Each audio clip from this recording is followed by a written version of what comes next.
Comienzo diciendo que soy profesor de la universidad. Mi nombre es Juan Carlos Torres, soy del Departamento de Ciencia Política y me pidieron que haga el moderador de esta reunión, que es una más en una secuencia de reuniones que tienen por aquí el estudio, la reflexión sobre las consecuencias, tratado por cierto importantísimo, Sykes-Picot, en torno a los años 20. Y del cual emergen una variedad de experiencias en países. Y hoy nos toca, en esa variedad de experiencias de países, ocuparnos del Líbano. Y cómo el Líbano, de un modo u otro, vive las consecuencias de esa decisión tomada por grandes potencias, ¿no?, al final de la Primera Guerra Mundial. De esta mesa van a participar, ustedes ya seguramente lo conocen bien, lo saben, ¿no?, el embajador del Líbano en Argentina. Aquí, a mi derecha, Antonio Andari. Y hacia mi izquierda tengo al profesor de la Universidad de San Andrés, Pedro Julián, y el animador principal de esta serie de reuniones, nuestro amigo Jodor Harí, en su momento también estudiante de la Universidad de Italia. La operatoria de estas reuniones es como todo, no tiene ninguna novedad. Esto es, los dos van a hablar, digamos, 20 minutos, y una vez que termine su exposición, que va a tocar la materia, seguramente alguno de ustedes va a tener alguna idea, alguna pregunta, preocupación, alguna inquietud. Esto lo vamos a tener que administrar, porque no vamos a estar todo el tiempo. ¿Por qué? Porque esta es una universidad y la gente entra y sale, hay que dejar este aula, porque vienen otros espectáculos. Y quizás no como este, por cierto, pero ya tiene sus derechos de su hora fijada. ¿Bien? Entonces, comenzamos y le damos la palabra al embajador Líbano.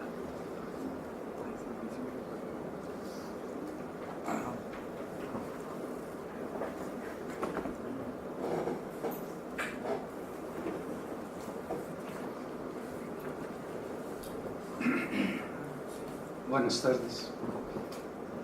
Siempre que debo hablar sobre mi país, me surge esta pregunta: ¿por dónde empezar? ¿Por el siglo XX antes de Cristo, cuando se mencionan los cedros del Líbano en la epopeya de Gilgamesh, o por la Biblia, en donde el nombre del Líbano se menciona por lo menos 70 veces, muchos siglos antes del acuerdo de Sykes-Picot? Antes que nada, permítame agradecer a la directora del Departamento de Ciencias Políticas y Estudios Internacionales de la Universidad de Torquato di Ditella, la doctora Ana María Mustapik, por su iniciativa y amable invitación. Al señor Jaudat Brahim, presidente del diario sirio-libanés, al señor Adi Batigi, presidente del Club Sirio-Libanés, quienes auspiciaron este ciclo de conferencias, así como también al señor Jodor Jalil por coordinar este encuentro. Es para mí un verdadero placer estar con ustedes hoy y participar en este importante ciclo de conferencias, para compartir algunos de mis pensamientos, no sobre el Líbano y su historia milenaria o la riqueza de su cultura, sino sobre el Líbano como país del mensaje, así como también sobre algunos hechos cruciales relacionados con Siria, dado su fuerte impacto sobre la actualidad de mi país. En realidad, el Líbano sigue siendo, a pesar de todas las adversidades, las invasiones y las guerras que lo han atravesado, un ejemplo de constancia, convivencia y solidaridad. Este se debe a que el Líbano como Estado se basa principalmente en una fórmula o un estilo de vida en conjunto, aprobada por los diferentes grupos religiosos de libaneses que lo habitan. Es una fórmula contractual basada en principios humanitarios que da lugar a que todos los ciudadanos se realicen en una auténtica diversidad y una armoniosa integración en el marco de un solo Estado. Por esta cualidad libanesa, su santidad el Papa Beato Juan Pablo II manifestó que el Líbano, más que un país, es un mensaje de libertad y de armoniosa diversidad para Oriente y Occidente. Cabe destacar que el diálogo en el Líbano y entre los libaneses no es meramente una expresión de una cultura de respeto a la diversidad, de comprensión mutua y de convivencia entre los diferentes, sino que es en su esencia y fundamento una fórmula de vida y una experiencia justificadora de su existencia, persistencia y supervivencia. Así el Líbano, con su fórmula social y su régimen de representación política de todos los grupos religiosos que lo habitan, ya que encarna en el mundo árabe el diálogo de la vida y la convivencia entre el cristianismo y el islam, la convergencia de estas dos religiones y su alianza en todo el planeta. Los países del mundo al este, al oeste y al sur comenzaron a experimentar internamente preocupantes tensiones y enfrentamientos que reflejan la falta de convivencia de los ciudadanos que pertenecen a otras religiones con la religión dominante actualmente o la que prevalecía en el pasado. En algunos países de herencia cristiana, que luego se han convertido en países laicos, los musulmanes sufren las consecuencias de la marginación y diversas manifestaciones de la no aceptación del otro y el no reconocimiento de su diversidad. Por ejemplo, hace poco se iniciaron protestas y manifestaciones para rechazar la construcción de minarates en Suiza. Francia aún vivencia diferentes tipos de perturbaciones que reflejan hasta el momento los problemas de la sociedad francesa para adaptarse y convivir normalmente con más de 6 millones de franceses musulmanes que están totalmente marginados de los diversos sectores políticos y administrativos de la sociedad. Asimismo, los ciudadanos cristianos en países musulmanes como Indonesia, Pakistán y otros países, y en algunos países árabes musulmanes, son sometidos a la marginación y a la exclusión política y social en todas sus formas, e incluso son asesinados en algunos casos, como sucede con los coptos de Egipto. Además de lo que ocurre en Irak y en Siria, países que han sufrido y aún sufren el vaciamiento de cristianos debido a las intimidaciones y asesinatos. Existe un verdadero problema que es la marginación, la falta de aceptación del otro y el de no reconocer la diferencia. Y esto es realmente un conflicto del tercer milenio en todos los países del mundo, ya que no se ha llegado a una fórmula de sociedad que garantice la convivencia digna entre musulmanes y no musulmanes. En este contexto, el Líbano es pionero y modelo de convivencia entre grupos religiosos. Por eso, nosotros debemos, con todos nuestros grupos religiosos, darle al Líbano lo necesario como para que no sea meramente un vínculo entre Oriente y Occidente, tal como pensábamos antes, sino que la restitución del Líbano sea una necesidad para Oriente y Occidente, como expresó su santidad el Papa Juan Pablo II en su histórica visita apostólica al Líbano. El otro mensaje de mi país es que la democracia es un sinónimo del Líbano, con una fórmula única en su tipo, sobre todo en contraste a las experiencias árabes, donde la democracia y la libertad están ausentes o son limitadas. Precisamente estos valores constituyen la base de la estructura de las sociedades y garantizan su desarrollo. Nuestro modelo de representación política en el Líbano para los grupos religiosos, que respeta las particularidades de todas las minorías, y reconoce su derecho a ser diferentes y de estar en desacuerdo es lo que hizo posible la democracia que prevalece en el Líbano. Y es debido principalmente a esta fórmula que el Líbano se destaca como el único país árabe donde la religión del Estado no es el Islam, que no fue víctima de golpes militares y regímenes dictatoriales, y es el único en el cual la transmisión del poder político se concretó siempre en forma regular y natural. La fusión del pueblo libanés con los ideales de la libertad y la democracia, por los cuales ha luchado siempre, en un contexto de diversidad de partidos y movimientos políticos, es la consecuencia de su madurez y ha constituido la base de su estabilidad social y política. Esto se debe a que nuestros ciudadanos fueron y son formados al amparo de esta democracia con la esperanza de que un cambio sea posible. En cambio, en los regímenes represivos, donde existen limitaciones a la democracia, el ciudadano crece con miedo, desesperación, ataduras y sumisión.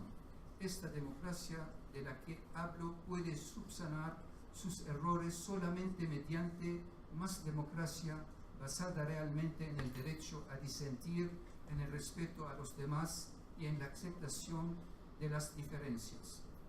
No constituye la representación política de todos los grupos religiosos una expresión real de este derecho. ¿No hace esto que el Líbano sea el país del mensaje, el mensaje de la convivencia y la aceptación del otro? Este es el mensaje del Líbano en su papel, y a esto llamó el presidente Michel Sleiman, el expresidente, para que el Líbano sea un centro internacional para el diálogo entre culturas, civilizaciones y religiones. Lo que nos diferencia en nuestra pequeña patria, reconocida siempre como modelo de diversidad, no es tanto la convivencia. Después de todo, la gente convive en cualquier lugar del mundo. Lo que nos distingue realmente es que tenemos una asociación compartida, algo que no existe en ningún otro país del mundo. La segunda particularidad tiene que ver con nuestra capacidad para conectarnos y vincularnos, no entre nosotros como libaneses, sino entre un este y un oeste colisionados, y que lamentablemente parece que seguirán estrellándose el uno contra el otro, entre un este y un oeste, y entre civilizaciones rivales en el nombre de la religión y de Dios, y que acuden a todos los medios alejados de nuestro mensaje para expresar su violencia. Hoy en día, para lograr entender el contexto de nuestra religión y sus principales acontecimientos, es importante observar el contexto sirio y lo que está ocurriendo allá, siempre teniendo en cuenta los intereses de las superpotencias que no consideran la pérdida de vidas humanas, la miseria y la destrucción que sus decisiones han generado. Los eventos de la primavera árabe alteraron el equilibrio del poder en varios países de la región y también entre los mismos, pero Siria fue sin duda el terreno con mayor importancia y disposición después de Irak para los conflictos regionales internacionalizados. Las guerras en Siria dieron vuelta de revés a toda la situación.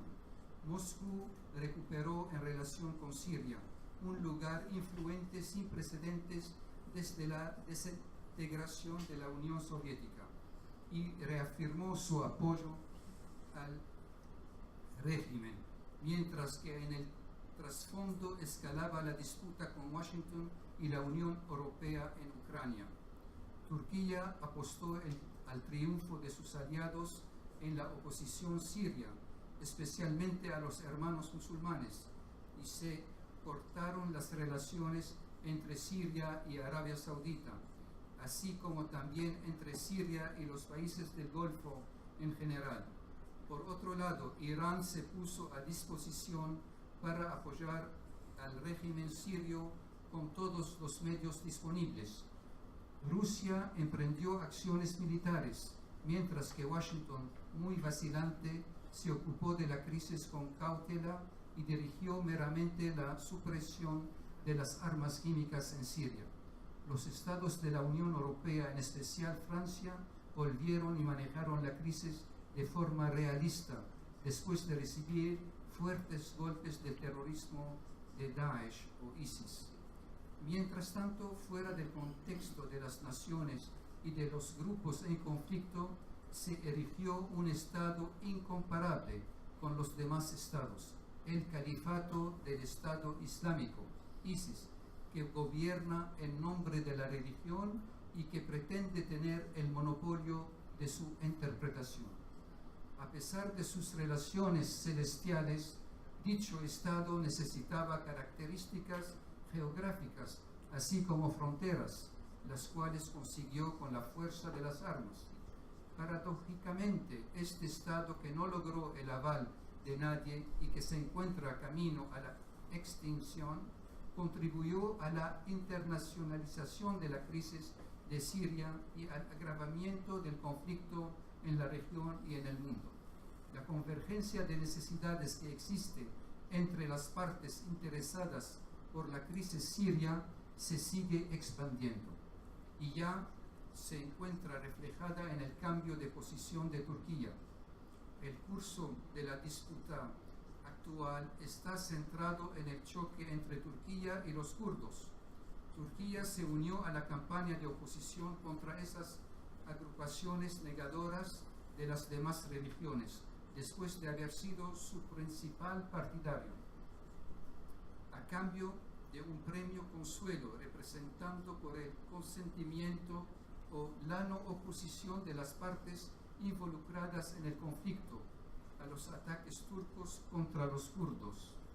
El nuevo cambio de posición es inestimable, especialmente desde que su marco se extendió para incluir el acercamiento ruso-turco, la coordinación entre Moscú y Teherán, la posición distinta de los Estados Unidos sobre los kurdos y la posición de Turquía sobre el régimen sirio, al punto de no cuestionar su papel en la fase de transición. Son todos indicadores, fueran positivos o negativos, para poner en marcha dicha fase, a pesar de la creciente incertidumbre acerca del contenido de la solución definitiva y sus condiciones. Las negociaciones sobre el terreno están en curso, pero en otro frente. Efectivamente, en Viena, ante un total inacción europea, fue testigo hace unas semanas de la sustitución de Sykes-Picot por Kerry Lavrov, o más precisamente los Estados Unidos y Rusia, puede ser con Lavrov y otro ministro de Relaciones Exteriores.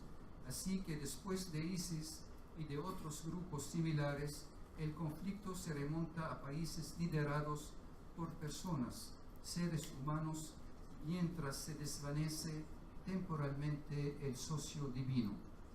Últimamente, Siria se volvió el foco de gran parte del interés regional e internacional por el reciente acuerdo de tregua convenido el 9 de septiembre entre Rusia y los Estados Unidos, y que cubre todo el territorio sirio, excepto las tierras ocupadas por ISIS y sus aliados. Este alto al fuego fue acompañado por una serie de incidentes y visiones opuestas entre los padrinos de la tregua, debido a que el acuerdo se vio expuesto a más de un contratiempo. El primero tiene que ver con los ataques aéreos sobre las colinas de Deir Zur en el norte, que cobraron la vida de más de 90 militares y dejaron un gran número de heridos. El segundo está relacionado con los convoys de ayuda de las Naciones Unidas, que en camino hacia Alepo fueron sometidos a ataques, cuyos responsables siguen sin identificarse con precisión, a pesar de la acusación estadounidense hacia Rusia, la cual fue rechazada tanto por los rusos como por los sirios. A pesar de los esfuerzos internacionales para reactivar el alto del fuego y lograr la extensión de su término, la batalla volvió a incendiarse sobre los frentes de guerra. Y así fue como se desplomó ese alto el fuego sin anuncio oficial ni de ninguna de las partes. Evidentemente, la preocupación norteamericana por la continuación de la tregua sin que se haya logrado ningún progreso significativo en los requerimientos del acuerdo fue reflejada en un reciente discurso del presidente norteamericano Barack Obama ante la Asamblea General de las Naciones Unidas en Nueva York el pasado 20 de septiembre, cuando declaró que la diplomacia es el único camino para poner fin a la guerra en Siria, recalcando que no es posible lograr una victoria militar decisiva y dejando una hoja de ruta para quien lo suceda, que Obama espera sea democrático, con un legado importante en el ámbito de la política exterior, encarnado por la tregua como solución en Siria y de acuerdo con los intereses de los Estados Unidos. Por otro lado, la preocupación de Moscú por la tregua no es menor y se observa en la insistencia del presidente ruso Putin por retener lo que ha logrado como avances sobre el terreno en Siria, mediante su apoyo al régimen y a sus aliados, salvándolos así del colapso. La lucha contra el terrorismo ya no es solo una prioridad, sino que se convirtió en una necesidad para cada parte, mientras rivalizan en la consecución de algunos objetivos importantes con el fin de optimizar la posición de cada una contra la otra mientras continúa la crisis en Siria. El mundo entero coincide en que es la peor crisis humanitaria de la historia desde la Segunda Guerra Mundial y que probablemente la seguirá siendo por mucho tiempo. La condena de Washington hacia ISIS por perpetrar un genocidio contra las minorías, así como el interés de Moscú por los cristianos de Oriente, no logró aliviar ningún sufrimiento. Que todos sepan que la confrontación y la tensión que se generaron entre Rusia y los Estados Unidos en los pasillos de la Asamblea General de las Naciones Unidas los días 19 y 20 de septiembre no emanan de una preocupación común por el bien del pueblo sirio y por hallar salidas a los involucrados en el pantano de la guerra siria. De hecho, el conflicto actual continuará durante mucho tiempo y el costo será significativo, ya que los intereses de los grandes no se establecieron nunca de acuerdo a las necesidades de los más chicos. Está claro que tanto los Estados Unidos como Rusia están tratando de mejorar las condiciones de las negociaciones de acuerdo con los intereses de cada parte, antes de llegar a un pacto final acerca de Siria. Después de todo lo dicho, es difícil creer en el engaño de una tregua mediada por los Estados Unidos con la colaboración de Rusia, desde el momento mismo en el que comenzaron los enfrentamientos para liberar Mosul en Irak, el centro del califato de Abu Bakr al-Baghdadi, quien había anunciado desde allí el establecimiento de sus estados en los territorios iraquíes sirios en el verano de 2014. Con la caída del engaño de ISIS y la huida de al-Baghdadi a Siria o su asesinato, la fragmentación de Siria e Irak es una probabilidad que beneficiará a Israel, de acuerdo con el plan sionista internacional que aboga por la creación de mini-estados sectarios, justificando de esta manera la existencia del Estado judío y permitiendo su alivio. Después de haber expuesto los principios en lo que se sostiene la importancia del Líbano, así como también su rol en la difusión del mensaje de diálogo, de cultura, de la vida y de tolerancia, hemos recorrido en la segunda parte de mi conferencia un breve repaso del curso de los acontecimientos en Siria, lo cual me lleva ahora a la última y más importante parte relacionada con el desplazamiento sirio y sus repercusiones en el futuro del Líbano.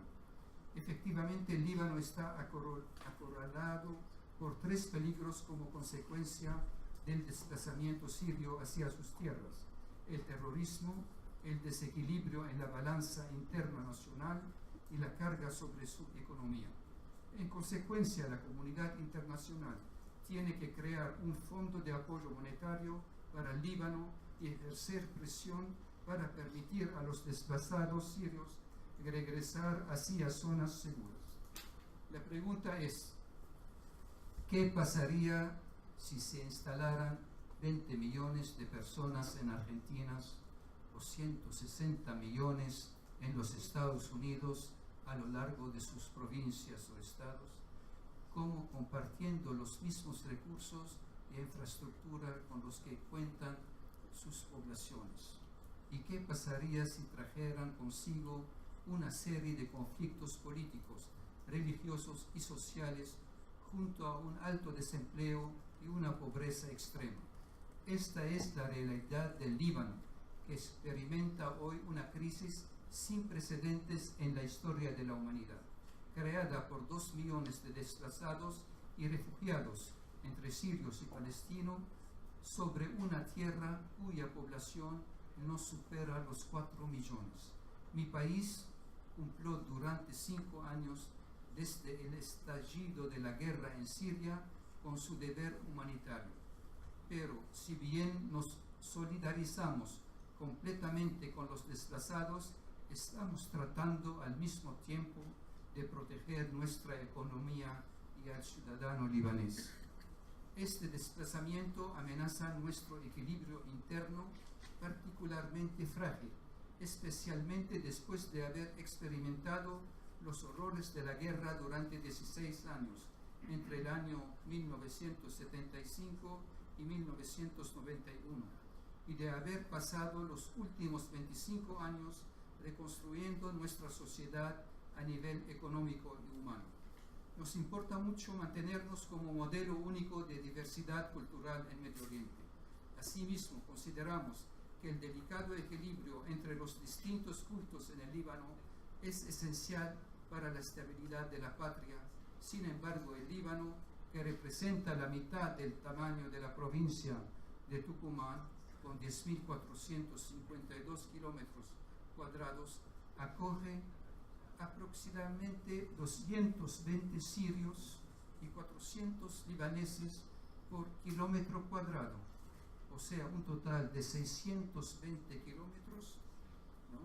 320 personas por kilómetro cuadrado, contra tan solo 16 en Argentina. Esta realidad expone nuestro equilibrio nacional a peligros inevitables. Tememos que estos hechos nos lleven de regreso a los tiempos sombríos que vivimos durante la Guerra Civil, ya que esto es precisamente lo que ocurrió cuando los palestinos huyeron al Líbano hace 68 años. Aquí cabe destacar que una de las consecuencias más graves del desplazamiento sirio al Líbano es el terrorismo.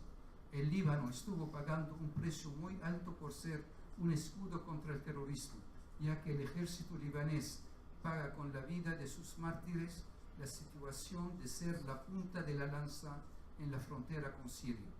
Este peligro no deja de acecharnos debido al gran número de desplazados en el Líbano y a la presencia de extremistas entre ellos.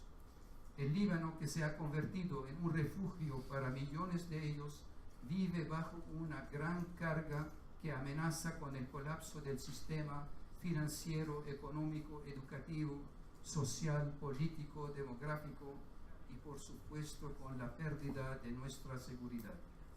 Por lo tanto, la advertencia que quiero extenderles es que si el Líbano cae, ya no quedará ni un solo lugar bajo el sol que esté inmune al odio y a la aniquilación. Para concluir, me gustaría aclarar algo sobre el acuerdo Sykes-Picot. En realidad, Mark Sykes y François-Georges Picot nunca negociaron fronteras estatales de por sí, sino más bien zonas de influencia. El origen real de las demarcaciones del Medio Oriente en la actualidad se puede remontar a la Conferencia de San Remo, que produjo el Tratado de Sèvres en agosto de 1920, lo que llevó a la definición final de las fronteras en la región en 1926. Yo pienso el Tratado de Lausana. Permítame señalar también que, por lo tanto, los conflictos en el Medio Oriente hoy en día no son realmente acerca de la legitimidad de las fronteras y de la validez de lugares llamados Siria, Irak, Libia u otros. En cambio, la validez de las luchas dentro de esos países está en el derecho a gobernarlos, sin descartar que el imperialismo occidental tuviera una influencia maligna en el curso de la historia de Medio Oriente, donde los líderes de la región crearon un terreno fértil para este tipo de influencias. Cabe recalcar que las debilidades y contradicciones de los regímenes autoritarios, a los cuales se suma la ignorancia que los líderes han nutrido, oprimiendo a sus pueblos, están en el corazón de las tribulaciones en curso en Medio Oriente. De hecho, el autoritarismo y la falta de disposición para promover la educación, compartir el poder y democratizar las instituciones como forma de mejorar la vida de las personas han llevado a definir el sistema estatal del Medio Oriente de manera mucho más terminante que el acuerdo Sykes-Picot o las teorías conspirativas acusando al Occidente. Y a no ser que se logre un cambio sustancial en esas políticas, el Medio Oriente permanecerá instable y será eternamente una arena de conflictos y sufrimientos. Gracias.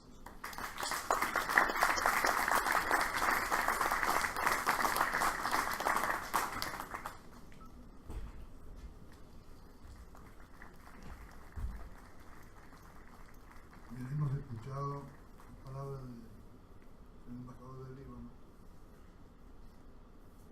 que comenzó definiendo al Líbano, de las palabras de Juan Pablo II, el país que tiene un mensaje de paz. Y la clave de ese mensaje de paz, como bien lo dijo, es esa forma de convivencia que ha permitido que gente muy diversa pudiera convivir. Esta fue, digamos, la principal y primera de las intervenciones. Luego, ustedes habrán visto, el tema se fue desplazando hacia el actual conflicto en Siria. Quizás se impone la segunda reflexión, porque hoy día aquella fórmula que fue un poco el conocimiento del Líbano, como bien dice el embajador, está amenazada.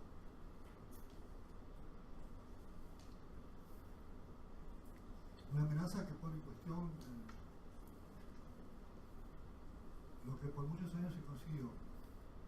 Es interesante que en algún momento de su reflexión hizo una referencia tangencial, ¿no?, a los años de la guerra civil, que quizás hubieran sido, ¿no?, un importante periodo, por cierto, del país del Líbano, quizás como tema, ¿no?, más desarrollado, porque de un modo u otro se pone en el camino de esta primera trayectoria luminosa del Estado del Líbano. Hago esta observación para que de un modo u otro pongamos el centro de nuestras argumentaciones. Y aquí le doy la palabra, ¿no?, a nuestro profesor de la Universidad de San Andrés, una universidad colega, que nos va a decir algo sobre la temática que nos ha reunido acá, que es el significado de este acuerdo sobre la creación del Estado Libre. Muchas gracias.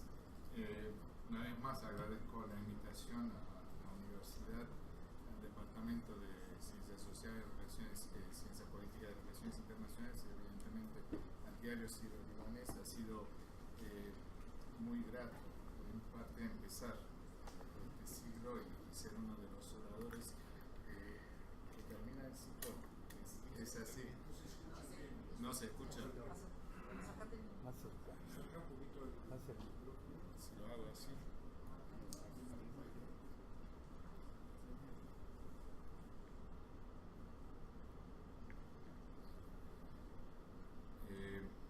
Que cierran, está bien. Y evidentemente es un gran honor acompañar al embajador de mi país y tener la posibilidad de agregar algunas ideas que por mi propia profesión como académico van a ser mucho más analíticos que diplomáticos, aunque no tengo ninguna duda de que la visión que el señor embajador brindó en torno del Medio Oriente y sobre todo de la importancia de este más pequeño país en el Medio Oriente por el futuro, por el presente y el futuro de la región, era una visión muy clara. Hay muchos libros sobre el Líbano, sobre el conflicto del Líbano, sobre los años entre 1975 y 1990 de la guerra civil en el Líbano. Y uno de estos libros es de una periodista, Sandra McKay, con el título Mirror of the Arab World, el espejo del mundo árabe.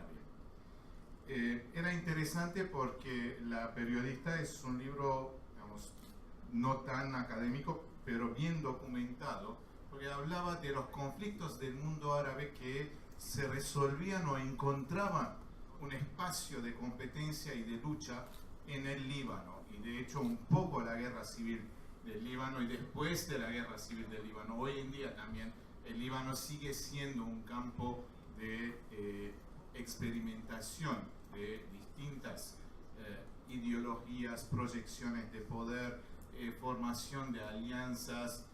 Y permítame salir un poco del tema y hacer una apreciación ya como no solamente un libanés, pero sí un libanés que vivió esta guerra. Hay una diferencia importante entre 1975 y 1990, en un momento en que todas estas proyecciones de poder, este campo de experimentación que era el Líbano, recibían un eco en el Líbano, y ese eco se transformaba en la guerra, en una calle contra la otra calle, una fragmentación fenomenal. Antes se hablaba de la balcanización, se quedó el término de libanización, como esa constante fragmentación violenta de una sociedad que supo vivir conjuntamente. Hoy en día la tensión en el Líbano también está a su extremo y tenemos altibajas. Hace ya 3 años que no tenemos presidente, pero también hay una realidad que desde 2011 estas revueltas árabes y el desenlace de las revueltas árabes, que yo llamo la guerra civil regional en el Levante, no llegaron a sacudir el país y nos llevaron al país, al Líbano, al ciclo de violencia que se experimentó en los años 75 y 90. Por supuesto, no hay un solo factor que explique por qué el Líbano no volvió a caer en la guerra civil, pero también dentro de estos factores no deja de ser relevante el hecho de que hay una clase política que, con todos sus defectos, para ser muy sincero, también probablemente está consciente de lo que había pasado entre el 75 y 90, y a pesar de episodios que sugerían que era inminente el regreso a la violencia a último momento, esa clase política tradicional, la misma figura, si no son la misma figura, son sus hijos y son sus nietos. Esa dominación del campo libanés demostró una voluntad y una virtud de evitar volver a caer una guerra que terminó en el 90 y que hoy en día recién voces aparecen en los medios libaneses para hablar, por ejemplo, de los desaparecidos en esta guerra, para darle voz a aquellos ciudadanos que fueron secuestrados, torturados, asesinados, de los cuales nunca se supo, y a diferencia de la Argentina, en el Líbano a estos ciudadanos nunca se le dio un espacio para que por lo menos el duelo, no de cada familia, sino que toda la nación, de toda la sociedad libanesa, sea un monumento y quizás un compromiso para no volver a caer a los años en que se caracterizaron por los infames sábados negros, masacres, odios religiosos y todo lo que el Líbano sufrió entre el 75 y 90. Vuelvo a mi temática. Yo tomo el título de este libro y quería hablar del espejo libanés, porque yo creo que el espejo libanés hoy en día demuestra que esta excepción, esta característica que el Líbano consideró seriamente, consideró sinceramente, no se escapó, que es la realidad sectaria de la sociedad. En realidad es una realidad de toda la región y se refleja en el Líbano. Y todas las tensiones, todas las tragedias que siguieron del sectarismo en el Líbano entre el 75 y 90, hoy en día, de una forma u otra, en una escala mayor o menor, se ven en Irak, en Siria, pero también en Yemen, y de vez en cuando también en países como Egipto, con los ataques contra los coptos, por ejemplo. Todo esto indica que lo que llamamos sistema sectario tiene todo mal. La memoria de la sociedad libanesa, cuando va para atrás, siglo XIX, empieza con esta guerra entre la comunidad drusa y la comunidad maronita en el monte Líbano, va al siglo XX, 58 viene a la memoria el enfrentamiento, el primer enfrentamiento, aunque sea ideológico político, pero sí que dividió los campos cristianos y musulmán, y sobre todo entre el 75 y 90, y el resultado del 75 y 90, porque es cierto que por un lado el Líbano perdió mucho, por otro lado ganó el Líbano, porque supo llegar a un nuevo acuerdo, el acuerdo de Taif, pero también un politólogo realista sobre todo puede claramente ver quiénes ganaron, quiénes perdieron en esta guerra de 15 años. Ahora, todo indica lo malo del sectarismo. Indica que el sectarismo no es más que fragmentación, que es el rechazo del otro, que es la violencia, la no aceptación. Y la gran pregunta es si el sectarismo no tiene también cierta virtud que quizás puede sugerir algo para el futuro inmediato del Medio Oriente.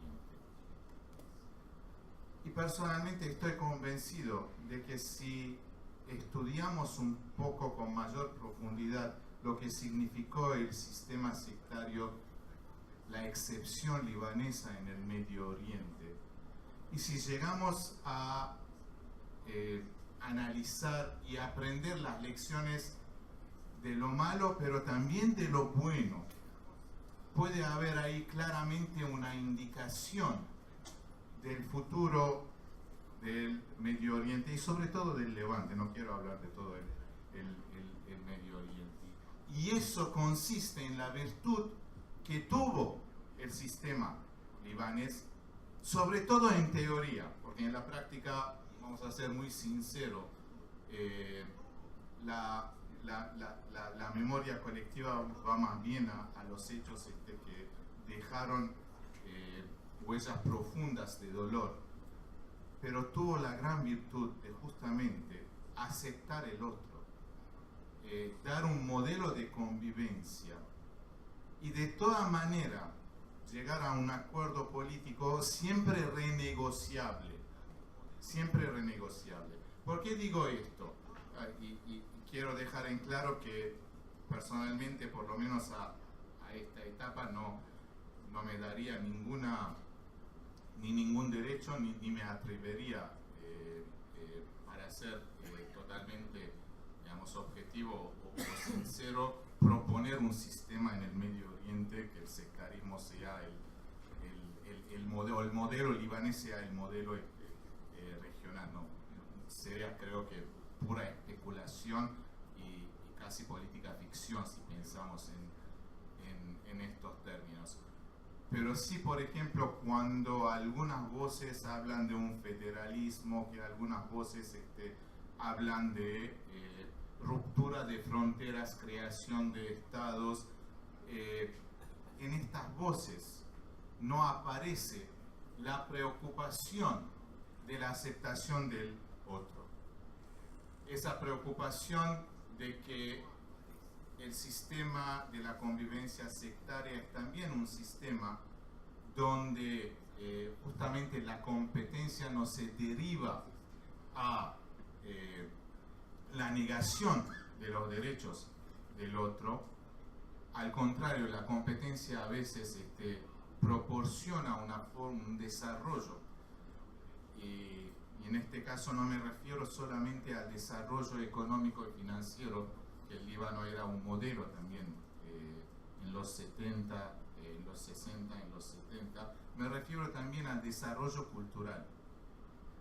Al desarrollo cultural que también en el Líbano, a pesar de toda la guerra, hoy en día probablemente, no pretendo, digamos, conocer todos los países árabes, pero probablemente, digamos, la actividad artística, cultural, está en su, digamos, en su esplendor más absoluto. Hace acordar la década de los 70, aunque en mi memoria esa década no la tengo bien clara. Pero pensar, por ejemplo, que sigue el Festival de Baalbek, pensar, por ejemplo, en Trípoli se hace un festival de cine. Y estamos hablando de lugares donde hay tensiones, donde hay gente con armas en las calles. Y esto también era consecuencia de la virtud del sistema sectario libanés. Ahora bien, cuando digo sistema sectario, seguramente todo el mundo dice, ¿de qué se habla? ¿Qué hablamos cuando hablamos de sectarismo? Y la primera reacción es que es algo realmente malo, porque no se entiende. Las sectas, el concepto de secta es un concepto negativo. Es una facción, alguien que se quiere, un grupo, un minoritario que quiere distinto. Hasta en la democracia, estoy pensando fundamentalmente en la democracia estadounidense, no se usa sectarismo, pero sí faction, y esa democracia de faction significa que cada facción lo único que tiene en su agenda son sus propios intereses y no hay un interés mayor que convencionalmente llamamos un interés nacional. Entonces remite a esto. Si vamos, digamos, a las grandes religiones monoteístas, ninguna religión monoteísta acepta las sectas, desde ya no la Iglesia. Para la Iglesia católica, cualquier disidencia era herejía. En el caso del Islam, hasta donde uno puede remontar en la historia, probablemente esa primera facción que sale de los seguidores del yerno y del primo del profeta Ali, los Harijit, cuando salen y le reprochan de haber aceptado hacer concesiones, es una primera indicación de sectarismo. Y sabemos después que el Islam chiita se dividió en pequeñas facciones, pero llamar, por ejemplo, a los drusos secta es problemático. Llamar a los alawitas secta es problemático porque esa connotación la usan, por ejemplo, hoy en día Daesh o del Estado Islámico para justificar la violencia contra aquellos que ellos piensan que son infieles, que son no creyentes. Más adelante, el predominio o el paradigma de la modernidad del Estado territorial, de la nación, de la homogenización cultural, hizo también que las sectas sean de alguna forma una negación de la creación de esa entidad mayor con una autoridad centralizada. Dicho todo esto, secta también es una palabra que usamos por convención, porque en el Líbano la palabra que se usa es taifa, es una palabra árabe. No sé si secta es la exacta traducción de taifa, pero se piensa, por ejemplo, en confesionalismo, se piensa en comunidades religiosas, y ya en estos conceptos hay mayor predisposición hacia la aceptación del otro y no la consideración de una minoría que es distinta y no tiene derecho de ser distinto. Ese es el término, digamos, de una secta, el término negativo de la secta. Por lo tanto, sí, el sistema sectario en el Medio Oriente fue la excepción libanesa. Fue la excepción libanesa, y esto es el producto del siglo XIX.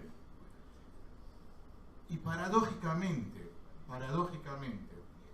mientras el sectarismo, por tener la religión como central en la definición de la identidad colectiva, podría ser, y de alguna forma es, una contrailustración por no ser tan secular en su conceptualización de la identidad, como Osama Makdisi en un libro fabuloso sobre el sistema sectario nos cuenta, el sistema sectario es moderno, es la modernidad que viene a un lugar muy particular, que es el monte del Líbano, y significa simultáneamente una apertura de estas comunidades tanto al otomanismo como a las ideas que venían desde Europa. Por supuesto, acá no dejo afuera el factor del colonialismo y la presencia francesa inevitable, y de hecho la politización de estas comunidades y la creación del sistema sectario es consecuencia de la dominación francesa o el deseo de la compenetración francesa en el Líbano. Pero eso es importante a tomar en consideración cuando pensamos al Nahda, pensamos en la modernización, el gran debate entre la reforma y quienes se opusieron a la reforma en el Imperio Otomano, porque también, entre otras ideas que aparecieron en términos de modernización de los sistemas de gobierno, estaba el sistema sectario en el Líbano. El embajador lo dijo muy bien, que Sykes-Picot no dibujó fronteras. No sé si Sykes-Picot querían tener países en el Medio Oriente, sí, seguramente influencias, seguramente un dominio colonial, pero es cierto también que fue en el contexto de San Remo y una élite libanesa que se había identificado con el sistema sectario, que conceptualizó, y acá Michel Chihab evidentemente es el gran visionario de un Líbano, y si hubiéramos seguido a Michel Chihab, el Líbano nunca hubiera caído en esa tentación de rechazo al otro, fue la élite libanesa que determinó, digamos, el sistema sectario libanés. Un sistema que era imperfecto, sin ninguna duda. Un sistema que probablemente cortaba la posibilidad, un sistema, perdón, que estaba en contra de la idea de la igualdad de todos, porque en un sistema sectario, digamos, cada uno tiene asignado su rol en el Estado. Un sistema que probablemente no dejaba un progreso en el sentido en que el progreso llegaba a Europa, a los países más desarrollados, pero era un sistema que permitía las elecciones, era un sistema que permitía cierta democracia, y era un sistema sobre todo, que era sincero, que estas lealtades existían, y lo mejor que se podría hacer es dialogar, negociar y ponerse de acuerdo en la convivencia de estas identidades, y no pretender grandes proyectos que al fin y al cabo enmascaraban la dominación de una facción sobre la otra. En este sentido, creo que sí, el sistema sectario tiene cierta virtud, aunque estas virtudes desde ya no se ven ni siquiera en el Líbano, donde hasta el conflicto por la basura tiene un carácter sectario. Muchísimas gracias.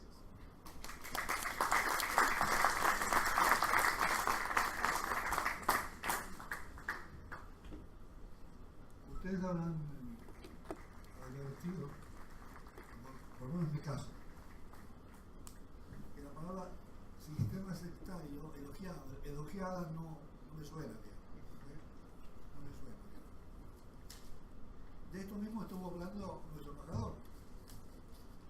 El Líbano como un estilo de vida conjunto contractual en donde la diversidad es reconocida. Eso se puede llamar de muchas maneras. Llamarlo sistema sectario, ¿no? Me parece un abuso del lenguaje. Ahora bien, si sacamos la palabra sistema sectario, vemos la gracia de esa fórmula que aquí nuestro profesor ha elogiado, y es la que hizo del Líbano esa excepción. Es una excepción que no podemos salir a hacer la propaganda por la calle diciendo vía libre al sistema sectario. Sí podemos decir, como bien se nos dice acá, que es una fórmula muy original y que fue expuesta en varios momentos, hoy el sur, ¿no? En su momento 75-91 nosotros, ¿no? A tensiones que la pusieron en cuestión. Y sin embargo, hoy el libro puede replegarse en ese mensaje que trasciende los conflictos. Y aquí, tanto el embajador como nuestro profesor, ¿no? Nos han hablado, ¿no? De que este reconocimiento del otro, la palabra reconocimiento del otro, que es clave para la convivencia, no es la que está metida en la acepción vulgar, si usted me permite, de este concepto de sectarismo. Pero en todo caso, quiero llamar la atención acerca de la sustancia más que el embalaje del argumento de nuestro profesor. Y aquí vamos a nuestro tercer invitado, que es un poco el animador de esta serie de jornadas, ¿no? Y que quizás con la experiencia de las varias jornadas nos pueda colocar esta reunión en la perspectiva de las otras. Muchas gracias. Jorge. Buenas tardes a todos. Primero quiero agradecer a la Universidad Torcuato Di Tella, a sus autoridades, al Departamento de Ciencia Política y Relaciones Internacionales por habernos abierto la puerta, haber recibido este proyecto y permitirme volver al lugar donde me formé académicamente. También quiero agradecerle al Club Sirio Libanés y al Diario Sirio Libanés por el apoyo que han otorgado a lo largo de todo el ciclo. Y quiero hacer extenso el agradecimiento a todo el público, presente y pasado, también a los disertantes que tenemos hoy y que han venido anteriormente, que nos enriquecieron tanto con sus comentarios como con sus conocimientos. Y por último, hago un agradecimiento, una mención especial a la doctora Diamín, que hoy no nos pudo acompañar, pero que fue quien de alguna manera me guió a ir dándole forma a este ciclo. Bueno, retomo la razón de mi intervención acá, anticipando de que me voy a referir a la seguridad del Líbano. Y en ese sentido quiero recordar algo que dijo el profesor de Lugasian en la primera reunión. Él caracterizó al acuerdo de Sykes-Picot como mito y fantasma. Y creo que oportunamente lo desmitificó, razón por la cual yo me voy a ocupar de la segunda parte, de esa caracterización de fantasma, ¿no? El acuerdo de Sykes-Picot es una especie de, junto con Sebré y San Remo, como bien marcaron el embajador y el profesor de Lugasian, son una especie de espectro que habita en la mente de la gente que habita en el Mashrek, de todas las sociedades del Mashrek. ¿Por qué digo una especie de espectro o fantasma? Remite a un momento en el cual se sentaron las fronteras de manera arbitraria. Entonces su renacimiento o vigencia hoy día tiene que ver con que estas fronteras de alguna manera están siendo discutidas nuevamente, o por lo menos amenazadas.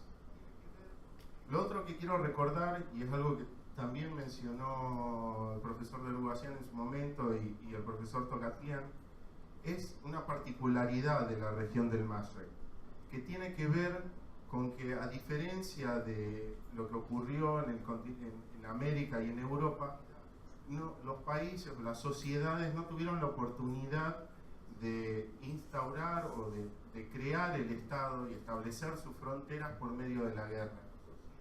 ¿Por qué recuerdo esto? Lo traigo a la memoria porque creo que representa una etapa clave en el desarrollo de las sociedades. Creo que es el momento en el cual las sociedades tienen la oportunidad de reducir o eliminar todas aquellas amenazas que perciben, por lo menos en ese momento en particular. Y ese proceso les permite alcanzar de alguna manera un nivel de seguridad o inseguridad confortable. Ahora bien, ¿a qué me refiero cuando hablo de seguridad? Y acá hago referencia a Buzan, que es autoproclamado primer escritor de un libro para responder particularmente esta pregunta, y él definía seguridad como la persecución de la libertad de amenazas y la habilidad de los estados y sociedades para mantener su integridad identitaria y funcional frente a las fuerzas de cambio percibidas como hostiles. Ahora, al mismo tiempo de que lo define, también indica que tiene un problema esta definición, y es el separar las incertidumbres diarias de las amenazas concretas. Y este es el reto que continuamente enfrentamos cualquier persona, no solo yo, sino todos, cuando hablamos de seguridad. Y a lo que me refiero es a definir aquello que es verdaderamente sensible a la seguridad, lo que en la jerga de los estudios de seguridad llamamos securitizar. Ahora, bien, mientras más espacio securitizamos, si pasamos ya de solo ocuparnos de la parte militar, y empezamos a entender a la economía como una cuestión de seguridad, al medio ambiente, lo que estamos haciendo es reconociendo nuevas amenazas que tienen diversas naturalezas y que implica que tengamos que adquirir capacidades militares diferentes para combatir a cada una de ellas.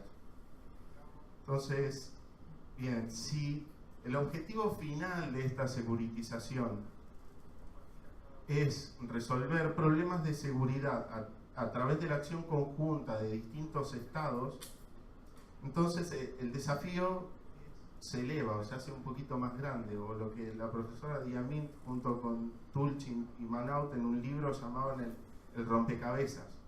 y que los definían de la siguiente manera: lo que constituye una amenaza en un país no necesariamente lo es para otro.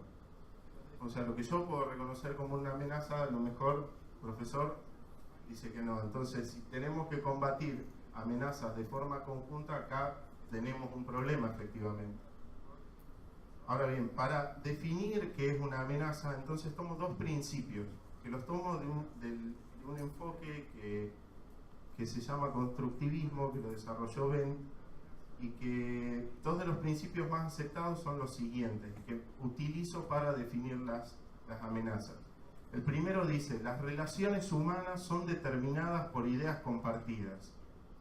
Y el segundo es: a partir de esas ideas compartidas se construyen identidades e intereses. O sea, imaginémonos dos personas enfrentadas y una de las dos tiene un arma. Esa arma no implica una amenaza para ninguno de los dos, a menos de que los dos entiendan que el arma va a ser usada en perjuicio de uno de ellos. Entonces, habiendo hecho estas aclaraciones teóricas, quiero hacer la siguiente salvedad. Voy a analizar la seguridad del Líbano desde una perspectiva estrecha, o sea, refiriéndome solo a la parte militar. Y en ese sentido es que reconozco tres amenazas: el Estado de Israel, la guerrilla Estado Islámico de Irak y el Levante y el movimiento Hezbollah. El análisis tiene en cuenta que hay un contexto regional, que este contexto regional está caracterizado por el aumento de la intervención internacional, por la intensificación de estos conflictos armados que hay en la región y la proliferación de actores. Y también tiene en cuenta que en el plano nacional las Fuerzas Armadas del Líbano intentan de alguna manera levantar las trabas legales que fueron impuestas al Estado del Líbano para la compra de recursos militares, y el levantamiento de estas trabas es clave para que puedan adquirir las capacidades militares necesarias para poder enfrentar a estas tres amenazas, que son de diversa naturaleza y de diverso tamaño, obviamente, ¿no? Entonces, a primera vista, las tres amenazas de alguna manera se presentan bien distintas. Digo, tanto como decía recién, por la naturaleza y por el tamaño. Digo, los tres no son estados, digo, los tres no son partidos políticos y los tres tampoco son una guerrilla. Pero tienen un elemento en común que creo yo que es muy importante y que marca un poco el clima de la región, y que tiene que ver con que los tres articulan la religión. Digo, Israel articula el judaísmo, el Estado de Daesh articula la versión sunna del Islam, y Hezbollah hace lo propio con la Shia duodecimana. Entonces, tanto lo que las distingue, más allá de lo que compartan, presenta este desafío. Insisto con esto: el multiplicar capacidades, o sea, adquirir más armas, pero sin perder la versatilidad. Esto quiere decir que no adquieran mayor cantidad de armamento para combatir a una sola amenaza y no puedan enfrentar a las demás. Entonces, más allá de las similitudes y diferencias, lo que me queda pendiente es demostrarles que realmente lo que yo considero que son tres amenazas son amenazas para el Estado de Líbano. Entonces, primero las voy a abordar en el orden que las mencioné. Primero, Israel. Israel es uno de los 9 países en el mundo con armas nucleares y es la tercera potencia militar en la región. Ese poder, sin embargo, como les decía antes con la analogía de los dos hombres, no se convierte en una amenaza automáticamente para el Líbano. Por eso, para demostrar que ese poder sí es una amenaza para el Líbano, voy a hacer referencia a 3 episodios, conflictos, los cuales van construyendo en la sociedad libanesa esta idea de Israel como enemigo, y también vale a la inversa. Entonces, el primer conflicto que quiero destacar es la tercera batalla de Maliquía, que ocurre en el año 1948, y es la primera y única vez que se enfrentan directamente las Fuerzas Armadas de Líbano y de Israel. Además tiene la particularidad de ser uno de los mitos fundadores de las Fuerzas Armadas de Líbano. Y lo que quiero decir con esto es que desde la historiografía militar y la historiografía en general libanesa se presenta a Israel ya con la figura de un enemigo, con alguien con el que combatimos. Israel además invadió Líbano en dos oportunidades, en 1978 y 1982, con el objeto de eliminar o por lo menos desplazar a la Organización para la Liberación de Palestina.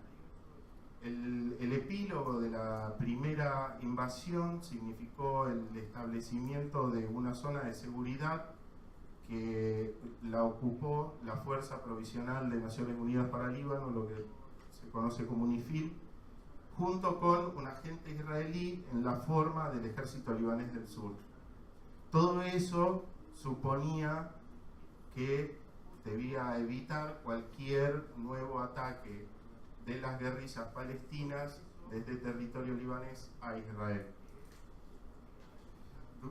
Paso a la segunda invasión del año 82. Ahí, en esta ocasión, Israel avanzó hasta la capital de Líbano, hasta Beirut, y auspició también la masacre de Sabra y Shatila, y logró efectivamente con esta nueva operación la emigración de la OLP. En su momento se mudó a Túnez, ¿me equivoco? Ahora, a pesar de haber alcanzado el objetivo que se planteaba Israel, que era la expulsión de la OLP de territorio libanés, la ocupación continuó hasta el año 2000. Así, las Fuerzas Armadas de Líbano y el Estado libanés continuaron sin poder controlar la totalidad del territorio libanés, y la sociedad fortaleció la idea de un enemigo en Israel, además de potencia ocupante, ¿no? Entonces, el retiro de las tropas, que sí se hizo efectivo en el año 2000, significó la reducción, pero no el final de los enfrentamientos, particularmente entre Hezbollah e Israel. O sea, no el Estado libanés, no las Fuerzas Armadas de Líbano, sino Hezbollah. Y en 2006, tras el secuestro de 2 soldados israelíes por parte de Hezbollah, se desencadena una nueva operación militar de Israel en territorio libanés. Esta vez fue mucho más allá del territorio que ocupaba Hezbollah y fue mucho más allá de la recuperación de los 2 soldados que habían sido secuestrados, e incluyó la destrucción de infraestructura clave para el normal funcionamiento del Estado libanés. Lo que quiero apuntar es que estos sucesivos episodios de conflicto, tanto la guerra de Maliquía como las 2 invasiones y la ocupación que duró 32 años, sumados a la presencia de milicias palestinas y ahora Hezbollah, facilitaron la creación del enemigo israelí en la conciencia libanesa. Digo, porque tanto Israel como Líbano ven una amenaza en el otro, tanto a su seguridad como a su integridad territorial. Digo, y esto hoy se ve muy claro en los reclamos que hace el gobierno libanés cada vez que inaugura un nuevo gobierno, en las declaraciones del primer ministro, donde se reclaman los territorios de Kafar Shuba, Gayar y Sheba. Además de que hay denuncias semanales de las Fuerzas Armadas de Líbano sobre la violación del espacio aéreo, terrestre y marítimo de Líbano. Por el otro lado, Israel argumenta que la presencia de Hezbollah en Líbano es una amenaza para ellos. Entonces, lo que quiero decir es que ambos actores construyeron un enemigo en el otro, y que por eso es que Israel hoy se constituye como una amenaza para Líbano y una amenaza a la integridad territorial en particular. A diferencia de Israel, Daesh jamás fue un Estado. Esta es la segunda amenaza. En su máxima expresión, Daesh es una agrupación guerrillera que controla territorio iraquí y sirio, con representaciones menores en el norte de África y Asia Central. Debido a su naturaleza irregular o ilegal, no podemos confirmar fehacientemente sus capacidades militares. Además, las fuentes que podamos tomar van a poder observar que inflan o desinflan los números de acuerdo a su posición política o a sus intereses.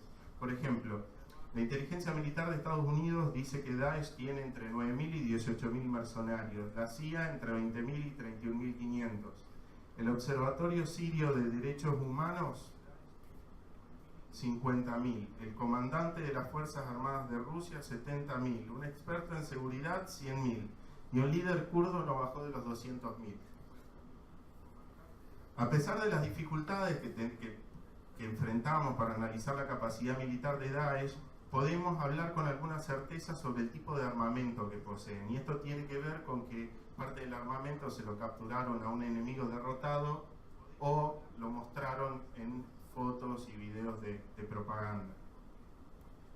Entonces, en lo observado, lo que podemos ver son pistolas, fusiles de guerra y francotiradoras, ametralladoras livianas y pesadas, misiles antitanque y tierra-aire, cañones remolcados de pequeño y grueso calibre, vehículos de combate para transporte de personal y tanques de guerra.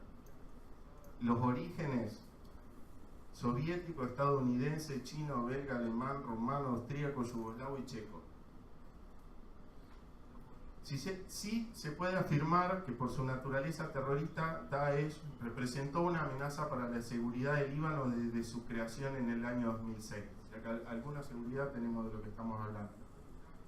Y esta percepción de amenaza se confirma cuando la organización cambia su nombre en el año 2013.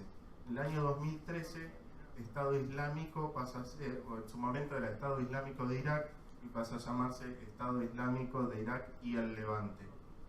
Al agregar el Levante está implícitamente diciendo que queremos conquistar todo el territorio libanés. Y otra evidencia que nos ayuda a confirmar de que Daesh es una amenaza es el anuncio de la apertura de una franquicia dentro del Estado libanés en el año 2014. Ahora bien, la acción que convierte a Daesh en una amenaza concreta a la seguridad del Líbano es la ocupación de la localidad de Arsal. Esto ocurrió en agosto del 2004, 6 meses después de que abriera, 6-7 meses después de que abriera su filial, por decirlo de alguna manera. Ahora bien, además de estas operaciones en Arsal, y que implicó no solo ingresar al territorio libanés, también implicó el secuestro de personas. Algunos de ellos hasta el día de hoy permanecen en su poder.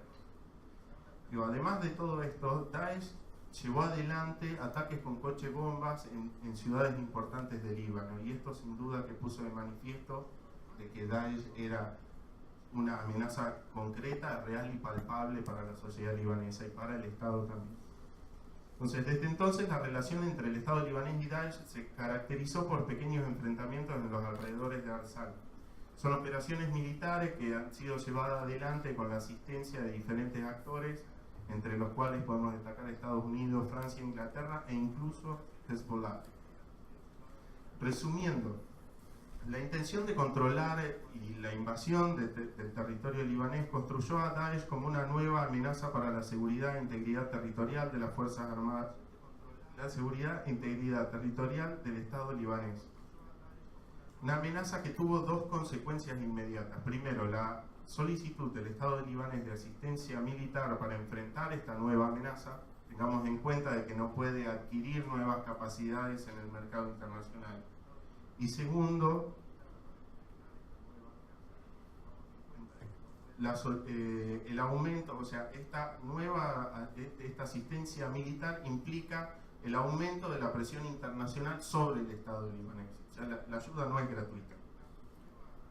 Bueno, por último, voy a abordar Hezbollah. Voy a ser rápido. Dejé el análisis de Hezbollah para el final debido a su carácter de que no es solo una agrupación, no es un Estado y tampoco es una agrupación de fanáticos religiosos, sino que es una organización un poco más compleja. Tiene un brazo político, un brazo de acción social, y además del brazo armado. Por eso la definición de Hezbollah como una amenaza al Estado libanés despierta un poco el odio de algunos y el amor de otros. Ahora, el reconocimiento de Hezbollah dentro del país es total, nadie cuestiona su presencia ni su legalidad, y esto queda a las claras cuando vemos que su partido compite en elecciones. Ahora, en el plano internacional la situación es un poco distinta. Ahí, por un lado están quienes lo apoyan, como Siria, Irán y Rusia, y por el otro lado están, o sea, los detractores serían Arabia Saudí, Israel, Francia, Estados Unidos, entre otros más, que algunos inclusive lo declaran una organización terrorista. Respecto al análisis de las capacidades militares de Hezbollah, nos pasa un poco lo mismo que nos pasa con Daesh. No sabemos bien qué es todo lo que tiene, y muchas veces las figuras se inflan. Sí podemos decir algo sobre el armamento, no voy a ir sobre la lista, es parecida a la de Daesh. Lo mismo pasa con los orígenes de todo este armamento. Ahora, Hezbollah no representa una amenaza directa a la integridad territorial del Líbano. De hecho, Hezbollah lucha, por lo menos eso manifiesta en sus declaraciones públicas, por recuperar el territorio que el gobierno reclama.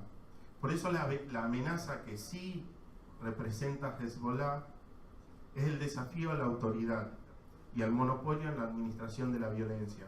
Quiero decir, Hezbollah actúa por fuera de la comandancia de las Fuerzas Armadas del Líbano y corre y tiene el potencial de llevar al Estado libanés a un nuevo conflicto. Y en este sentido traigo a colación algunos breves ejemplos. Hezbollah profundizó las condiciones para el final de la ocupación israelí en el año 2000. Y 6 años más tarde, sus acciones causaron una nueva agresión a Israel y la imposición de un embargo en la compra de armas.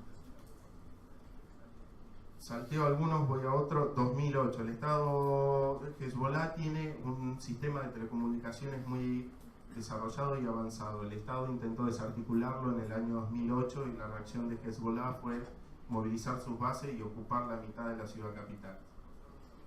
Entonces, lo que quiero marcar con esto es que estas acciones en favor y en contra del Estado libanés crearon una imagen un poco ambivalente sobre Hezbollah en la sociedad libanesa. El Estado libanés, sin embargo, tiene muy claro que representa una amenaza a Hezbollah. Quiero que eso quede claro. Entonces, resumiendo, ya para ir cerrando, Hezbollah es una amenaza para el Líbano, primero, porque compite por el monopolio sobre la administración de la violencia. Segundo, porque expone a nuevos conflictos a las Fuerzas Armadas del Líbano. Y tercero, porque profundiza la presión externa sobre el Estado libanés. Todo esto parece justificar el mantenimiento del embargo en la compra de armas impuesto al Estado libanés y obstaculiza la adquisición de recursos valiosos para que las Fuerzas Armadas del Líbano puedan combatir las diferentes amenazas que enfrentan. Y ya para cerrar definitivamente mi exposición, lo que quiero recordar es que, para cerrar directamente, la seguridad del Líbano enfrenta un amplio número de amenazas de naturalezas y tamaños diferentes. Esta situación exige que la multiplicación de las capacidades militares de las Fuerzas Armadas del Líbano se complete sin perder de vista la versatilidad. Objetivos que solo pueden ser alcanzados de forma independiente si se desarma Hezbollah, o aprovechando la bondad internacional pero cediendo parte de su soberanía política. El éxito o fracaso del camino que escoja tomar el Estado libanés dependerá de la resolución de la crisis política que atraviesa y el incondicional apoyo de la comunidad internacional. Muchas gracias.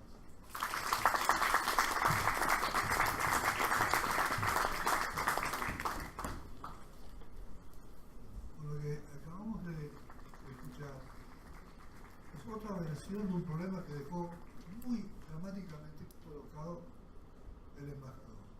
El embajador dijo que el Líbano está expuesto a los desplazamientos de población, 2 millones de personas, en un territorio de 4 millones de libaneses. Esos desplazamientos de población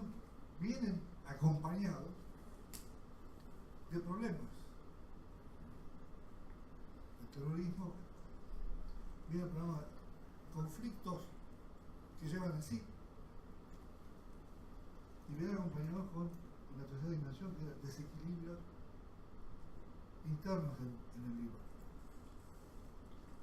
Y decía el embajador, aquí tenemos un problema,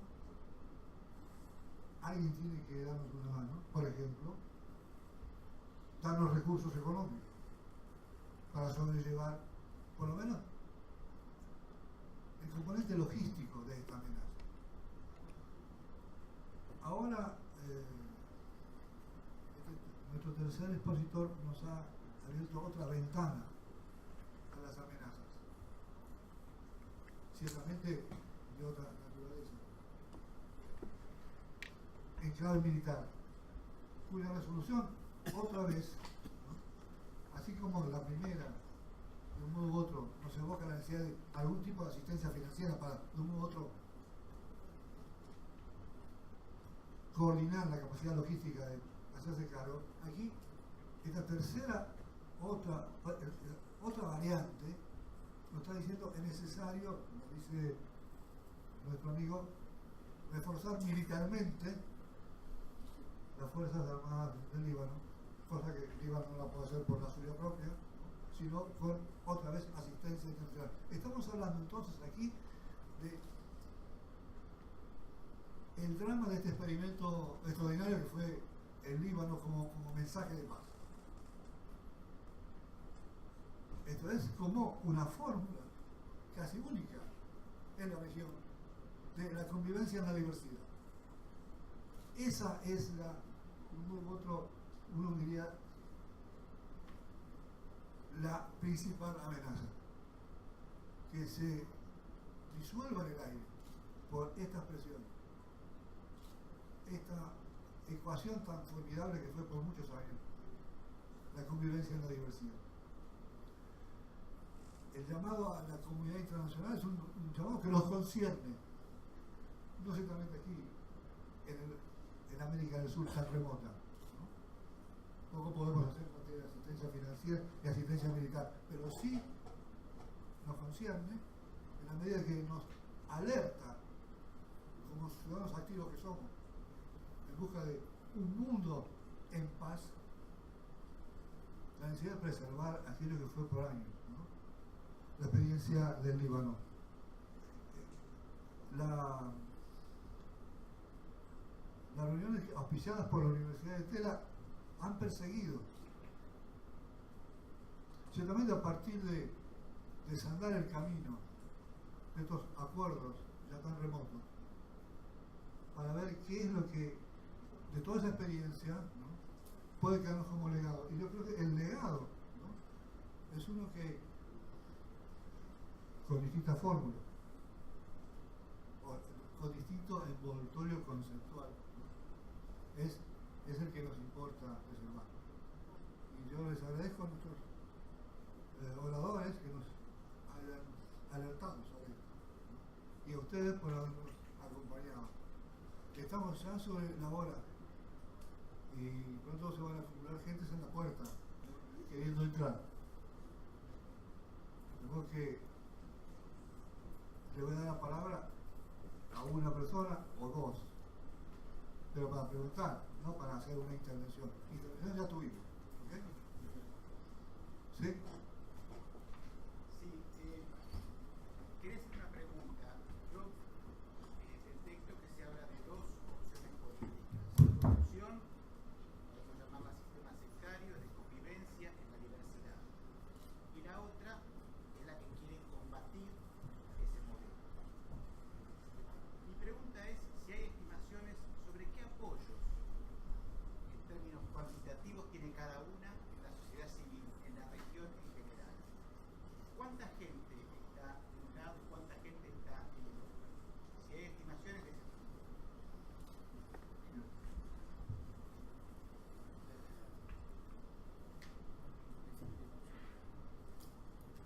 ¿Puedes repetir, por favor? Porque al principio no... Muy sintéticamente, si se habla de una opción que es la convivencia en la diversidad y otra opción política que es la de los que combaten Sí. ese modelo. Mi pregunta es si hay estimaciones sobre qué grado de apoyo en la población de la región tiene cada una de estas opciones.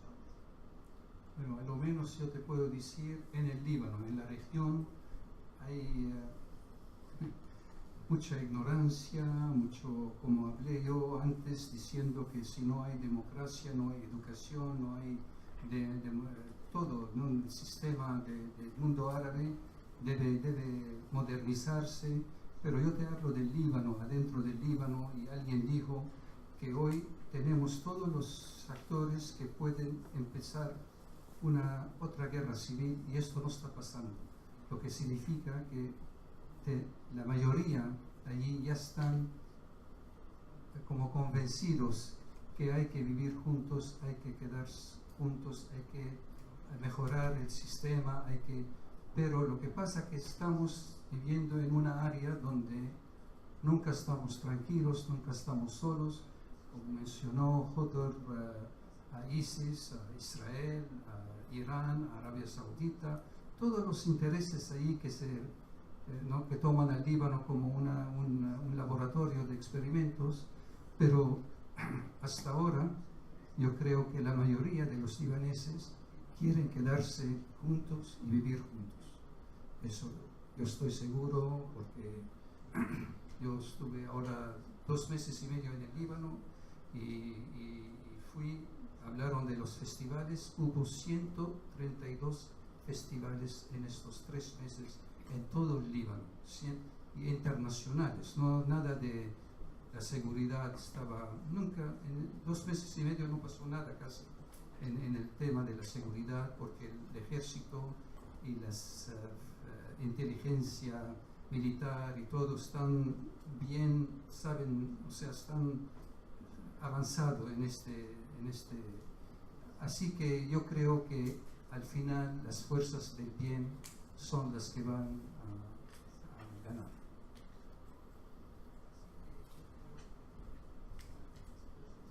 Tengo demasiada gente, porque además tengo que dar la palabra a la profesora Mustapik, que ha venido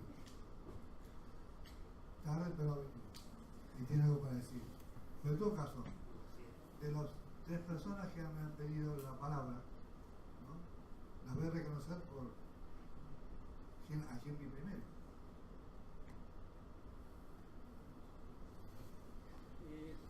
De la exposición de las 3 personas, perdón.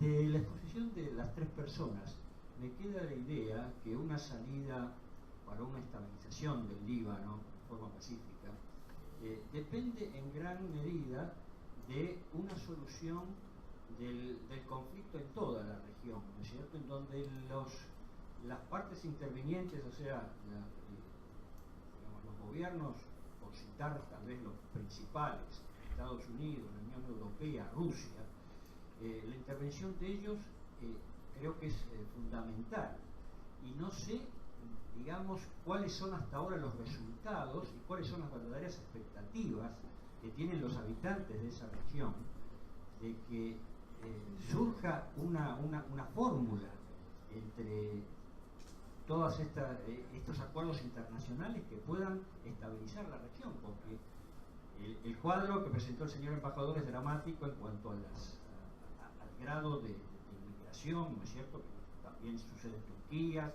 sucede en Europa, en todo el mundo, y creo que realmente estamos ante un problema muy serio, que excede las fronteras del Líbano, ¿no es cierto?, y que, bueno, por eso me gustaría saber las impresiones de ustedes respecto de cómo puede evolucionar en el futuro estas negociaciones o estas intervenciones. Esa es una pregunta que no es para profesores, es una pregunta para hombres que están en la vida pública. El embajador tiene la respuesta.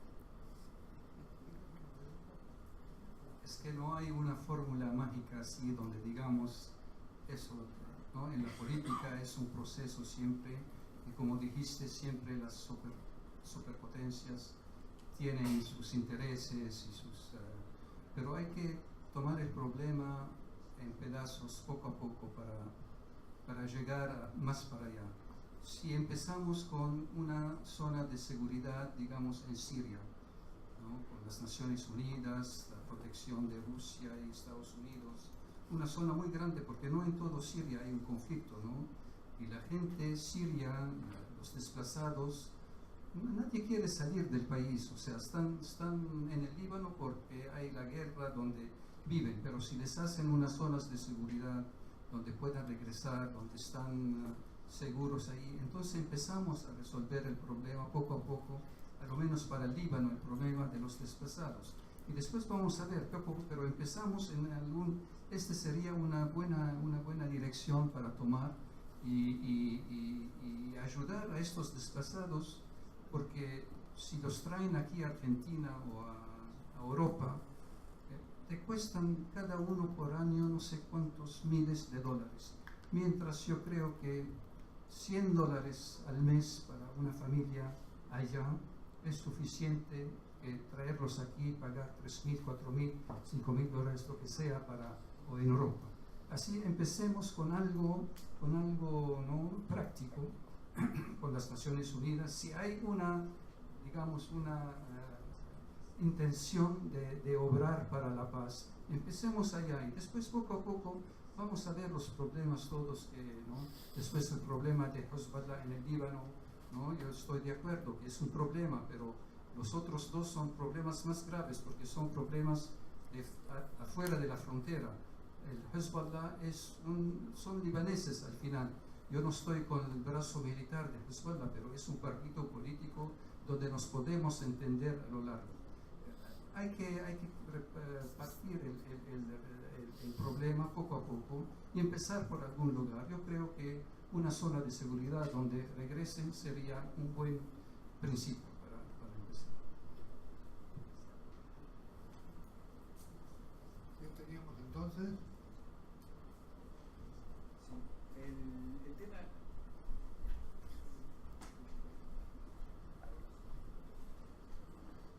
Perdón. Este señor es que nos va a hablar ahora, es la última persona, ¿no? De los 3 o 4 que aparecieron acá y salió sorteado.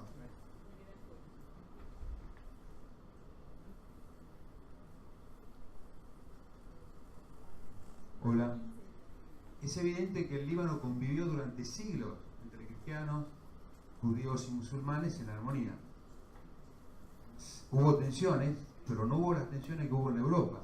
Hay que recordar que en la primera guerra se murieron 9 millones de personas y en la segunda 70. En una sociedad que estaba en el punto culmine de su progreso. Entonces, no hay que adjudicarle a la religión y a las comunidades que participan en el Líbano de lo que ocurre hoy en el Líbano, desde mi punto de vista. El segundo tema es que no nombraron el petróleo. En ningún momento se nombró petróleo y gas.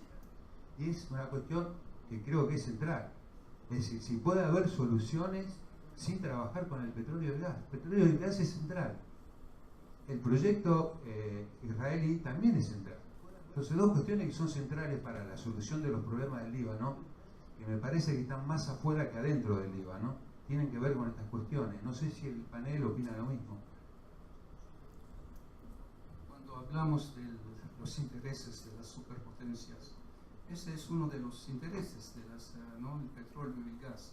Siempre sabemos todos que la economía es el dólar, ¿no? Donde hay un dólar, ahí hay un problema, entonces el gas en el Líbano, en Siria, en el mar, que está en el mar, es una de los intereses de las superpotencias.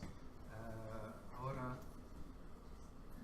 claro, no mencionamos el petróleo, pero es parte de los intereses.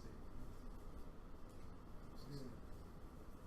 Entonces, estamos terminando nuestra reunión de hoy, pero antes de terminar, la profesora Mostafik, profesora de la casa, va a hacer un anuncio acerca de la secuencia de estas conferencias.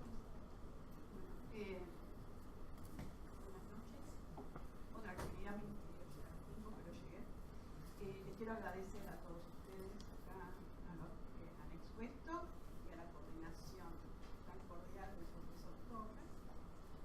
Y bueno, además de agradecerle la presencia, les quería invitar a la próxima reunión, que va a ser el 2 de noviembre, y en esta próxima reunión